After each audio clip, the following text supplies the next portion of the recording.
Inspired 4th and 5th grade leaders. We are getting ready for October 28th. We are talking about the promise this series. And in the promise, we are looking at the genealogy of Abraham. Starts with Abraham and it goes all the way to Jesus. And we're not going to get all the way to Jesus. Well, we kind of are going to get all the way to Jesus because this is going to go to Christmas. But we're not.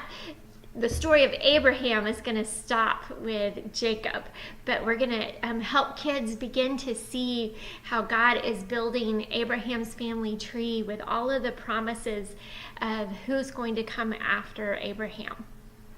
Today, we're going to concentrate on God's provision of a wife for Isaac, and her name was Rebecca. And I think this story is fun and could be really interesting to see what kids say, especially some of our 4th and 5th grade girls, because they found a wife for Isaac because this lady was offering water to the servant and offered water also for his camels.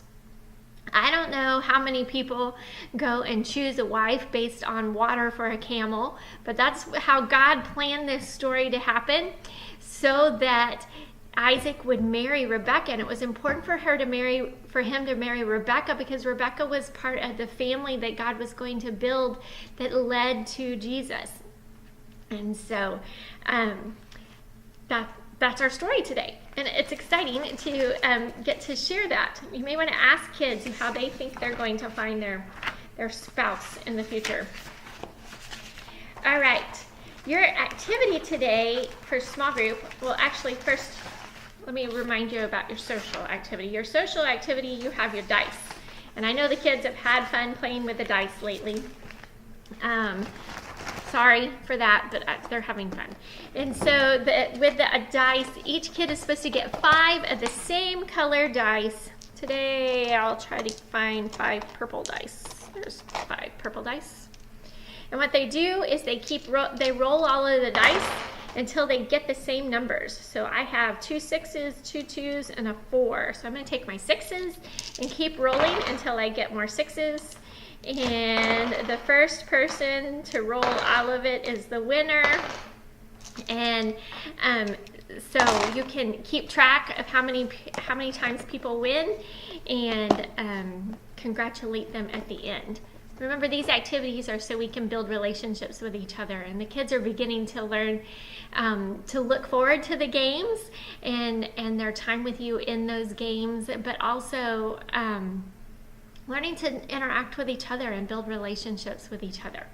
So thank you for continuing to play our silly games. All right, then we move into small group. And in small group, I need you to hang with me. I realize that this activity can be a little tedious and it might not work real great for everybody because our magnets are not real strong.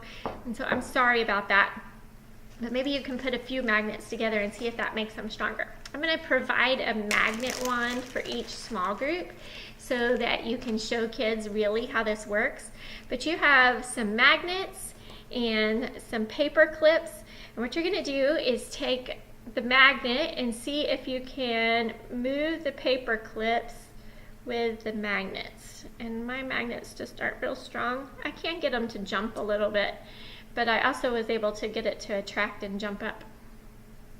Then you take a piece of paper and put the paper over the magnets and see if you can get the magnets to move, or the paper clips to move.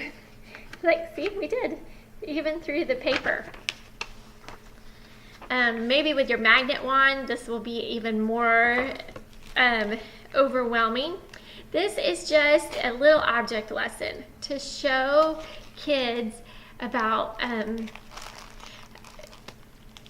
God's power.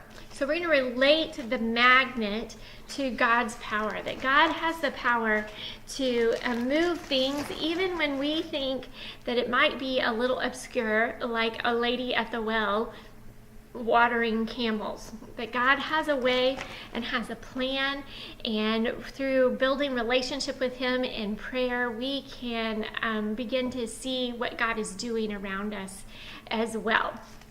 So that's the object lesson part. Then the small group activity part is for you to pass out to each kid a prayer calendar like this. Each kid gets a prayer calendar, and this is a good time to talk about how we pray and what we pray about and who we are praying to. Allow kids to ask questions about this. Some of them may have big questions. It's not part of our conversations lately, I would expect, because we've been teaching a lot about a lot of different things.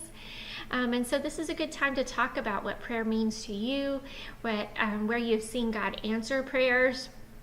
And remember, we're going to relate this back to Isaac and Rebekah, that God had a design that Isaac was to marry Rebekah, and there was a specific way they were going to know that Rebekah was the one that Isaac was supposed to marry, and that was by her offering to water the camels, or give the camels water. Then your memory verse activity. Your kids should be having fun with these little puzzles. Now, I hope it doesn't feel too much like school, but I always love doing little puzzles personally. And so what the kids are going to do is fill in the blank, and hopefully they're beginning to learn their memory verse by figuring out all the different words that are a part of the memory verse. We will pray and dismiss and send them on the way. Today we are doing baptisms with kids. And so if you have some kids in your group that are celebrating baptism, definitely celebrate with them and ask all of the small group to congratulate them. It might also be a good time for those kids to explain to the other kids why they're getting baptized. Most of the time when we do a kid's baptism, we know most of the kids that are going to be baptized ahead of time. But it's also a good opportunity for us to begin the conversation with some of the other kids who aren't ready to be baptized today, but they want to understand better why that's something that's happening today. Feel free to stick around and to visit with families as their kids are being baptized. In fact, it'd be awesome if you could be there to celebrate with them. We also have our leader huddle today after church. Vita's cooking us some really yummy food, and we're going to be talking about where our kids are coming from and some of the different circumstances we know that are happening in our small groups now. I love you guys, and thank you so much for leading.